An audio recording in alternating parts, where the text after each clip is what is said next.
The U.S. Supreme Court will hear a case that will impact homelessness nationwide. The case involves whether homeless people can be fined for sleeping in public areas. ABC's Allison Cossack reports. This morning, the Supreme Court takes up the issue of homelessness and what cities and towns can do about it. The question, can cities ticket, fine, or possibly jail homeless people who sleep outside in public areas?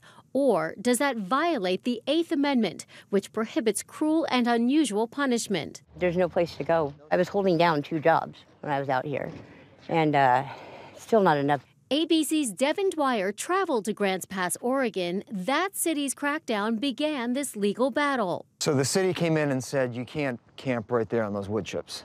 The officer said I was too close to the playground and I was too close to the fence. The case shines a spotlight on an issue cities are grappling with nationwide: how to balance public health and safety. We've had shootings in our parks. We've had fights in our parks. Chronic drug abuse in our parks.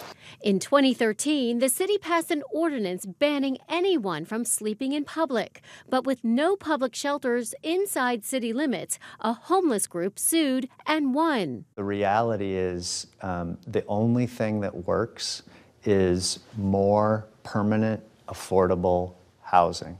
Brian Boteller runs the only private homeless shelter in town, but it's only half full. The shelter has religious requirements and bans smoking, drinking, and pets. That's the big question. Is there nowhere else to go? Is there just nowhere else that they want to go? Elected officials from both parties are urging the Supreme Court to make it easier for cities to clear tent encampments. There's those of us that are struggling and fighting and taking one step out as we're digging out of the hole.